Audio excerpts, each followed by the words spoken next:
Song ಬಿಡುಗಡೆ ಅಂತಂದರೆ ಎಲ್ಲರೂ ಲಿರಿಕಲ್ ವಿಡಿಯೋ ಬಿಡ್ತಾರೆ. ಈ ಕಂಟೆಂಟ್ ಪೂರ್ತಿಯಾಗಿ ಬಿಟ್ಕೊಡಲ್ಲ, ಯಾಕಂದರೆ ಸಿನಿಮಾದ ಕತೆ ಸಾರಾಂಶ ಬಂದ್ಬಿಡಿ ಈಚೆಗಡೆ ಬಂದ್ಬಿಡುತ್ತೆ ಅನ್ನೋ ಕಾರಣಕ್ಕೆ.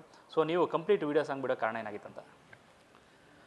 ಕಂಪ್ಲೀಟ್ ಅಂದರೆ ನನಗೆ ವಿಜುವಲ್ಲು ನೋಡಿದ ತಕ್ಷಣ ನನಗೆ ಇದು ಮಾಸ್ಟರ್ ಕೊರಿಯೋಗ್ರಾಫರ್ ಭೂಷಣ್ ಅಂತ ಬಂದು ಹೇಳಿದಾಗ ನಾನು ಅವ್ರಿಗೆ ಒಂದೇ ಹೇಳಿದ್ದು, ಸುಮ್ಮನೆ ಇದು ತುಂಬ ಇದಕ್ಕೆ ಡ್ಯಾನ್ಸರ್ಸ್ ಹಾಕಿ ಒಂದು ಕಮರ್ಷಿಯಲ್ ಬೇಡ, ನಾನು ಹಳ್ಳಿನ ಕಟ್ತೀನಿ ಅಂತ. ಸರ್ ಏನಂತ ಸೆಟ್ ಆಗ್ತೀರಿ, ಏನು ಮಾಡ್ತೀರ ಹಳ್ಳಿ? ಏನಿಲ್ಲ, ಒಂದೊಂದು ಫ್ರೇಮ್ ಕೊಡ್ತೀನಿ ನಾನು, ಆ ಫ್ರೇಮ್ನ ಶೂಟ್ ಮಾಡಿ ನೀವೊಂದು ಸ್ವಲ್ಪ ಲೀಸ್ಟ್ ಮಾಡ್ಕೊಳ್ಳಿ, ನಾವೊಂದು ಸ್ವಲ್ಪ ಲೀಸ್ಟ್ ಮಾಡ್ಕೊತೀವಿ ನಮ್ಮ ಡಿಪಾರ್ಟ್ಮೆಂಟಲ್ಲಿ.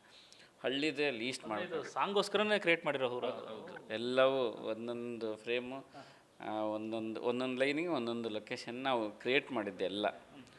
ಸೊ ಮಾಸ್ಟ್ರು ಡ್ರಾಮಾದೊಂದು ಬಿ ಜಿ ಎಮ್ಗೆ ಅವರು ಒಂದು ತೊಗೊಂಬಂದರು. ನಾನು ಜಾತ್ರೆ ಹಳ್ಳಿಯಲ್ಲಿ ಹೆಂಗೆ ಜಾತ್ರೆ ಒಂದು ದೇವಸ್ಥಾನ ಚಿಕ್ಕದ ಅದಕ್ಕೊಂದು ತೊಗೊಂಬಂದೆ.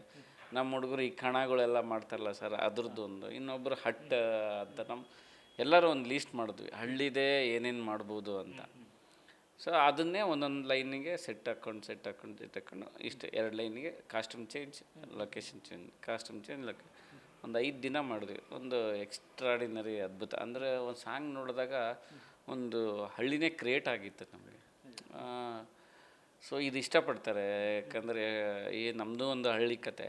ಈ ಸಾಂಗ್ ಮೂಲಕ ಸಿನಿಮಾ ಇದೊಂದು ಫ್ಯಾಮಿಲಿ ಸಿನಿಮಾ, ಒಂದು ಹಳ್ಳಿನ ಸೊಗಡು ಇರುವಂಥ ಸಿನಿಮಾ ಅಂತ ಹೇಳೋಕ್ಕೆ, ನಾವು ಹೇಳೋದು ಕೇಳಲ್ಲ, ಇದ್ರಿಗಿಂತ ಬೇರೆ ನನಗೆ ಸಿಗೋದಿಲ್ಲ ಅಂತ ಅನ್ನಿಸ್ತು. ಅದಕ್ಕೋಸ್ಕರ ಡೈರೆಕ್ಟ್ ವಿಡಿಯೋ ಸಾಂಗ್ ಬಿಟ್ಟೆ, ಅದು ವರ್ಕ್ ಆಯಿತು ಅಷ್ಟೇ. ಇಬ್ಬರ ಕೆಮಿಸ್ಟ್ರಿ ಬಗ್ಗೆ ಹೇಳಿದ್ದಾರೆ, ದುನಿಯಾ ವಿಜಯ್ ಅವ್ರದ್ದು ಮತ್ತು ರಚಿತಾರಾಮ್ ಅವ್ರದ್ದು. ಯಾಕಂದರೆ ಅಷ್ಟು ಫನ್ ಮಾಡಿದ್ದಾರೆ, ಆ ಸಾಂಗಲ್ಲೇ ಕಾಣಿಸುತ್ತದು. ಸೊ ಈ ಸಾಂಗನ್ನು ಫಸ್ಟ್ ಅವ್ರು ಕೇಳಿಸಿದಾಗ ಅವ್ರ ಕಡೆಯಿಂದ ಬಂದಂಥ ಮೊದಲ ರೆಸ್ಪಾನ್ಸ್ ಏನಿತ್ತು ಅಂತ? ಫಸ್ಟು ನಾವು ಭಟ್ರು ಎಂಜಾಯ್ ಮಾಡಿದ್ದು, ಯಾಕೆಂದರೆ ಭಟ್ರು ಸರ್ ಏನು ಬೇಕೋ ಏನು ಇದು ಹಂಗಿಂಗೆ ಅಂತಂದು. ಸರ್ ಈ ಏಜ್ದು ಫೀಲಿಂಗ್, ನಿಮ್ಮ ಏಜೇ ಕ್ಯಾರೆಕ್ಟ್ರು ಇದ್ರದ್ದೇನು ಹೇಳು ಅಂತಂದಾಗ ಅವ್ರಿಗೆ ಒಂದು ಕೆಲಸ ಮಾಡೋಣ, ಈ ಮಕ್ಕಳು ಇದ್ದವ್ರದ್ದು ಕಷ್ಟ ಹೆಂಗಿರುತ್ತೆ ಅಂತ ಅದನ್ನ ಹೇಳ್ಬಿಡ್ತೀನಿ ಅಂತ ಹೇಳಿದ್ರು. ಸರ್ ನಾನು ಒಂದು ಸಲ ಬ್ಲ್ಯಾಂಕ್ ಆದೆ. ನಾನು ಆ ಆ್ಯಂಗಲಲ್ಲೇ ಥಿಂಕ್ ಮಾಡಲಿಲ್ಲ. ಒಂದು ಮಾಮೂಲು ಒಂದು ಸಣ್ಣ ಫನ್ನು, ಫ್ಯಾಮಿಲಿ ಕಟ್ಟೋದು, ಈ ಥರದ್ದು. ಅವರು ಮಕ್ಕಳು ಒಂದು ಮಗು ಆದಮೇಲೆ ಗಂಡ ಎಂತಿದ್ದು ಏನು ಕಷ್ಟ ಅಂತ ತೋರಿಸ್ತೀನಿ ತಡೆಯೋ ಅಂತಂದು ಈ ಸಾಂಗ್ನ ಬರಿತಾ ಹೋದರು. ಒಂದೊಂದು ಸರ್ ಇದು ಹೆಂಗೆ ಮಾಡೋದು, ಹೆಂಗೆ ಶೂಟ್ ಮಾಡೋದು ಸರ್ ನೀವು ಹಿಂಗೆಲ್ಲ ಬರೆದ್ರೆ ಅಂತಂದು. ಒಂದೊಂದು ಸರಿ ಅವರೇ ಒಂದ್ಸರಿ ಏನಿಲ್ಲ ಕಣ, ಅಲ್ಲಿ ಮಗಳು ಮಲಗಿರ್ತಾಳೆ, ಇವನು ಬಂದು ಸುಮ್ಮನೆ ಹೂವು ಹಾಕಿ ಹಿಂಗೆ ಕರೆಯೋದು ಅಷ್ಟೇ ಒಂದು ಇದು ಮಾಡಿ ಅಂತ. ಎಷ್ಟೋ ಸಾರಿ ಅವರೇ ವಿಜುವಲ್ಸ್ನ, ಅಂದರೆ ಅಲ್ಲಿ ತುಂಬ ಮಾತಾಡ್ತಾ ಇದು ಮಾಡಿದೆವಲ್ಲ. ಸೊ ಅದು ನಮಗೆ ಕನ್ವಿನ್ಸ್ ಆಗ್ತಾ ಹೋಯಿತು ಅವ್ರು ಹೇಳೋದು. ಆಮೇಲೆ ನಾವು ಈ ಥರದ್ದು ಒಂದು ಮಾಡಿದ್ರೆ ವರ್ಕ್ ಆಗುತ್ತೆ.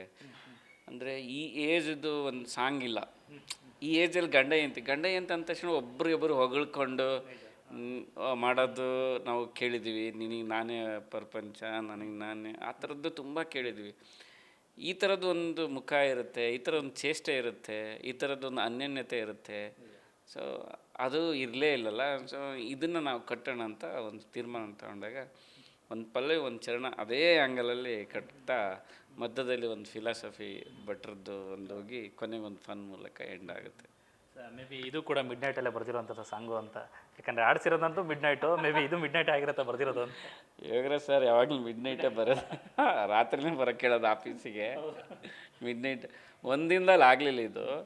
ಒಂದು ಸರಿ ವಿಜಯ್ ಸರ್ ನಾವು 3 ಜನ ಸುಮ್ಮನೆ ಮಾತಾಡಿದ್ವಿ. ಯಾಕೆ ಅಂದರೆ ಸಾಂಗ್ ಈ ಥರದ್ದು ಇಷ್ಟು ಆ್ಯಂಗಲ್ಸ್ ಆ್ಯಡ್ ಆಗಿದೆ, ಒಂದು ರುಚಿ ಇದೆ ಅಂದರೆ ಎಲ್ಲರಿಗೂ ಒಂದು ಇಷ್ಟ ಆಗುತ್ತೆ. ಅಂದರೆ ಅವ್ರ ಹತ್ರ ಒಂದು ಸ್ವಲ್ಪ ವಿಜಯ್ ಸರ್ ಹತ್ರ ಒಂದು ಫನ್ನು ಇಷ್ಟ ಆಯಿತು. ಅದಾದಮೇಲೆ ಭಟ್ರು ಸರ್ ಒಂದು ಸ್ವಲ್ಪ ಇದು ಮಾಡಿದ್ರು. ಆಮೇಲೆ ಅಜ್ನೀಶ್ ಸರ್ ಅವ್ರದ್ದೊಂದು ಸ್ವಲ್ಪ, ಕೊನೆಗೆ ನಾನು ಇದಕ್ಕೊಂದು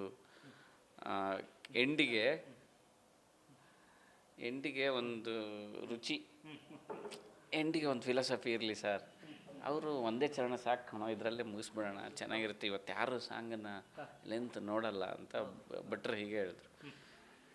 ಅವಾಗ ನನಗೊಂದು ಟೆನ್ಷನ್ ಆಯ್ತು. ಹೌದಾ, 3 ನಿಮಿಷ ಸಾಂಗ್ ಕಣೋ ಇದು, ಇದಕ್ಕಿನ ಮೇಲೆ ಯಾರು ನೋಡಲ್ಲ ಸರ್. ಟ್ಯೂನ್ ಇಷ್ಟು ಚೆನ್ನಾಗಿದೆ, ಇಷ್ಟು ಚೆನ್ನಾಗಿ ಬರೆದಿದ್ದೀರಾ, ಇನ್ನೊಂದು ಚರಣ ಬರೀರಿ ಅಂತ ಫೋರ್ಸ್. ಇಷ್ಟ ಇಲ್ಲದೆ ಬರೆದಿದ್ದೆ ಸೆಕೆಂಡ್ ಚರಣ ಅವರು. ನಿಜವಾಗ್ಲೂ ಇದು ನಿಮ್ಗೆ ಹೇಳ್ತೀನಿ, ಇಷ್ಟ ಇಲ್ಲ ಅವ್ರಿಗೆ ಸೆಕೆಂಡ್ 3 ನಿಮಿಷ ಮೇಲೆ ಯಾರು ನೋಡಲ್ಲ ಕಣ ಇವಾಗೆಲ್ಲ ಅಂತ. ಸರಿ ಅಂತ ನಮಗೋಸ್ಕರ ಬರೆದ್ರು.